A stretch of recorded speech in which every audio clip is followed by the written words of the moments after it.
a tener réditos positivos. Es muy importante tener persistencia en ese proceso.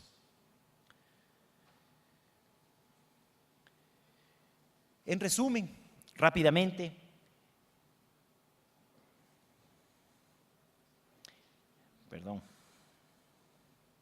la evolución debe ser parte de la cultura organizacional, no un proceso disruptivo que se hace cada cierto tiempo. Es esencial cuando uno encara un proyecto de transformación importante, lograr una visión compartida entre todos los actores. La comunicación de dos vías es esencial, no solamente comunicar, sino también escuchar. Es esencial identificar quiénes son los principales stakeholders y gestionar a esos stakeholders. Es esencial tener un equipo de implementación de alto desempeño y que ese equipo tenga dedicación de tiempo, que pueda dedicar la mayor cantidad del tiempo al éxito del proyecto. Es esencial manejar el ciclo evolutivo que acabamos de ver. Y finalmente, todo el equipo, toda la organización tiene que desarrollar capacidades de soluciones, porque los proyectos de transformación implican grandes retos, grandes dificultades, y las oportunidades se construyen de esas dificultades. Gracias.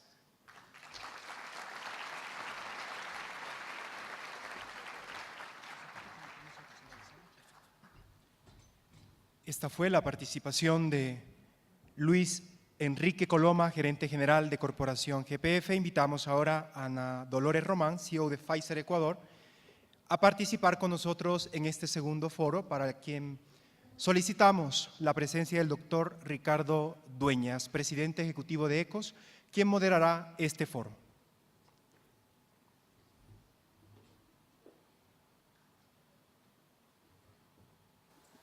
Aló. Buenas tardes ya con todos. Bueno, después de estas dos conferencias que realmente nos han aportado muchísimo valor y han podido comunicarnos cosas muy prácticas, muy tangibles que seguramente todos vivimos en el día a día de nuestras organizaciones. Tengo el gusto de compartir con Luis Enrique, con Ana Dolores, les conozco desde hace algún tiempo y realmente primero felicitarles, después reconocer ese liderazgo. Son ejecutivos jóvenes pero con muchísima valía, mucha experiencia, que agradecemos muchísimo que estén aquí el día de hoy.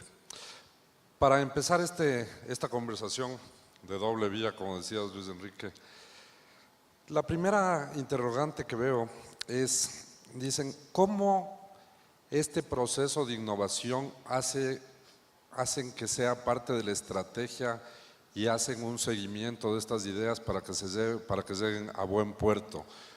¿Qué herramienta utilizan en el día a día para la concreción de estos temas? Esta bitácora de ideas, de creatividad, de innovación. Si es que quieren primero, Luis Enrique, también me gustaría saber tu opinión, Ana Dolores. La innovación creo que no puede ser un proceso exógeno a las organizaciones, es decir, que uno decide a partir de ahora voy a empezar a innovar y con ese compromiso empiezo a innovar. La innovación requiere de un ecosistema, requiere de una serie de factores para que las organizaciones tengan una cultura de innovación. Entre ellas, la comunicación, la creatividad,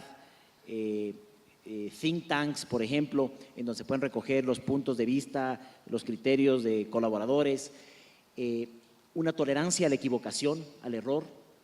Tiene que haber foros, ámbitos en donde nos obliguemos a pensar distintos, que salgamos de nuestras zonas de confort. Tiene que haber mecanismos de una vez de que se han generado buenas ideas, esas ideas puedan ser filtradas dentro de una oportunidad de tiempo y puedan llevarse a estudios de prefactibilidad y luego de factibilidad y lograr éxitos, quick wins. Si uno está tratando de innovar y cada innovación se demora 8 años, entonces no es un proceso continuo de innovación. Por tanto, considero que para que haya innovación en una organización tiene que haber un ecosistema conformado por cultura, conformado por procesos y conformado por creatividad. Bueno, complementando lo que dice Luis Enrique, y muchas gracias Ricardo nuevamente por la invitación. Yo creo que lo más importante es generar espacios. Y muchas veces el día a día, la rapidez de la toma de acción que tenemos que tener en los días a días, nos olvidamos de generar espacios para generar innovación. Entonces yo simplemente lo que recomiendo a todos es generar cada cierto tiempo un par en la organización y decir, ok, ¿dónde estamos? ¿Quiénes son nuestros clientes? ¿Cómo estamos frente a nuestros clientes? Y tomando en cuenta eso, ¿cuáles son los procesos de innovación que podemos implementar? Y no muchos. Mi recomendación va también cuando nosotros generamos procesos, generar 2 o 3 acciones, no más, porque si tenemos acciones que son muchas, lamentablemente no las gestionamos de correcta manera, por un lado. Y por otro lado también tomar ciertas decisiones de generar tiempos de seguimiento. Entonces, esas son mis recomendaciones. Muy bien, hay una pregunta que me llamó mucho la atención, nosotros también la vivimos de forma permanente. Uno de los procesos más importantes y delicados de una organización tiene que ver con el reclutamiento de las personas. Y en esta pregunta justamente hace una diferenciación entre cuando se contrata a estas personas con lo que se suele decir competencias duras y el alineamiento cultural que deben tener. ¿Qué herramientas utiliza Pfizer cuando hablas de este tema de los sesgos justamente? Para poder identificar y llevar a cabo un proceso de reclutamiento más eficaz. Gracias.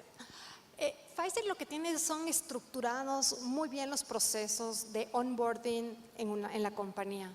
Básicamente las personas cuando ingresan a la compañía lo que tienen que hacer es conocer cuáles son la cultura organizacional, y la cultura organizacional que nosotros manejamos es una cultura que la llamamos de own it, de pertenencia. Lo que hacemos básicamente es que todas las personas que llegan a la compañía, que tienen sus ciertos comportamientos muy particulares, se asocien hacia la cultura corporativa que tenemos, buscando que haya una interrelación y se genere un sistema rápidamente entre las personas que se adaptan en la cultura de la organización y la misma generación y motivación de la cultura. Lo interesante que tenemos en Pfizer, la cultura organizacional que la tenemos es exactamente igual en los más de 160 países que tenemos. Entonces hay un mismo lenguaje. Y ese lenguaje, al ser una compañía multinacional, muchas veces tenemos comunicaciones muy frecuentes de doble vía entre diferentes países, pero la cultura es exactamente la misma. Entonces, nuestro objetivo es que rápidamente las personas que ingresan a la corporación se integren hacia la cultura del own it, del ownership. Y lo interesante de esta cultura del ownership es que seamos comprometidos con lo que hacemos. Muy bien, hay una pregunta, Luis Enrique, que nos pide que por favor compartas un ejemplo de gestión evolutiva en la corporación que tú diriges. Quizás uno de los mayores ejemplos que tenemos ahora de los proyectos más importantes que estamos implementando es una transformación de todo el core tecnológico de la corporación. Estamos cambiando toda nuestra plataforma tecnológica en, yo diría, 5 grandes verticales. La vertical financiera, en donde entra un ERP financiero, la vertical de retail, en cómo nosotros manejamos la inteligencia de mercado, la fidelización, las promociones, el relacionamiento con el cliente, una vertical de manejo de gestión de bodegas, en donde estamos automatizando los centros de distribución, una vertical de punto de venta, en donde tenemos el momento de verdad con el cliente, en donde gestionamos la relación con el cliente, y la última vertical, la quinta vertical que está con la planeación de la demanda. Cómo estamos nosotros planificando todo el esquema de demanda. Esto es un sistema principalmente basado en plataformas de Oracle, que más que implementar un software, es implementar una metodología de gestión, procesos de gestión. Implica una revisión transversal de todos los procesos prácticamente de la organización, y esto también implica una alineación cultural muy importante. Entonces, cuando entramos a tocar un proyecto tan trascendental, es realmente lo que yo denomino un proyecto transformacional, se requiere aplicar una visión de evolución. Nosotros no estamos queriendo cuestionar el pasado o estamos queriendo cambiar lo que existía porque estaba mal, sino que queremos evolucionar de lo que estamos ahora a una mejor situación. Entonces, eso quizás es un ejemplo que está vivo en Corporación GPF y que tiene a toda la organización trabajando a full para implementar exitosamente el proyecto, al mismo tiempo que tenemos que gestionar los negocios, que tenemos que mantener nuestra relación y satisfacción con el cliente en su máximo nivel. Es un reto importante que requiere de muchas habilidades que conversamos. Aquí hay una inquietud que me parece sumamente interesante. Quizás pueden ambos hacer un ejercicio para poder contestar este tema y desarrollar esta idea. Habla de la regulación de precios. Dicen, ¿cómo alinear a la gente en un momento difícil que no muchas veces depende de nosotros, sino de circunstancias exógenas? Ustedes están en una industria ahorita, llamémoslo así, un poquito sensible. ¿Cómo manejan ese tema con la gente y logran ese sentido de pertenencia en los buenos y en los malos momentos? O en los momentos, no llamemos malos, sino más complejos, de mercado. En una parte del slide que yo presentaba, hablaba que hay cosas que podemos influenciar, cosas que no podemos influenciar, acciones que de alguna manera podemos llegar un poquito más allá o no podemos llegar más allá. Internamente nosotros, la industria farmacéutica, y con Luis Enrique hemos tenido bastantes conversaciones al respecto, estamos pasando por un proceso de transformación. Y esa industria, pues lo que nos debe de alguna u otra manera es a conocer y mapear los stakeholders, como bien decía Luis Enrique. Que cada uno, cuáles son los stakeholders que hay en la industria de salud, y cómo cada uno de estos stakeholders que están en la industria de salud podríamos analizarnos con un fondo principal que es el paciente. Tanto la industria farmacéutica, yo como representante de un laboratorio que desarrolla medicamentos y pone a la disposición medicamentos en el Ecuador, lo que tenemos que colocar es el paciente en el centro. Entonces, lo que nosotros hacemos, y lo hemos podido evidenciar rompiendo paradigmas, es que la industria farmacéutica en toda su cadena sí se puede juntar, sí se puede alinear basando criterios y conceptos que unan y que sean comunes para beneficio de quién, del paciente, que somos todos los que estamos aquí sentados. Todos aquí sentados de una u otra manera hemos sido pacientes o hemos ido nosotros directa o indirectamente donde el médico. Entonces nuestro objetivo en este entorno que estamos haciendo es conocer los stakeholders y tener planteamientos alineados. Luis Enrique. Yo creo que los desafíos pueden venir de varios lados. Podemos tener desafíos internos o podemos tener desafíos externos. En el caso de una normativa, de una regulación que ciertamente somete a nuestra industria a unas presiones y a unos requerimientos mucho más exigentes que en el pasado, demandan que replanteemos estrategias. Lo primero que yo creo que debe existir en la organización es un entendimiento del problema. ¿Cuál es el desafío? Una vez de que el desafío se entiende, hay que empezar a construir los esquemas de cómo confrontar ese desafío. Muchas veces encontramos oportunidades en los desafíos. La regulación de precios es una normativa del gobierno que nosotros no tenemos control.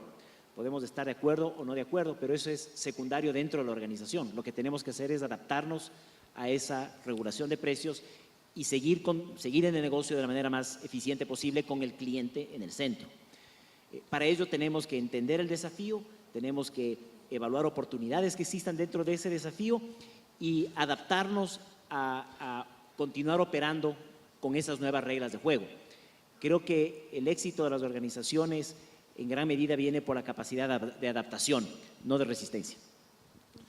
Muy bien, una pregunta que también veía que seguramente en la industria farmacéutica, sobre todo, Ana Dolores, tú debes vivir mucho el tema tienen una fuerza comercial importante, visitadores a médicos. ¿Qué hacen con las personas que generan extraordinarios resultados en la parte comercial, pero no son necesariamente los más delineados culturalmente? La verdad es que el objetivo de cada uno de los gerentes es a lograr la alineación de los colegas. ¿No les pasa que a veces hay ejecutivas comerciales o ejecutivos comerciales que realmente producen muy buenos resultados y por ahí no están tan alineados, están en una cultura no muy directa? Eso pasa en todas las industrias. ¿No es cierto? O sea, eso no es la industria farmacéutica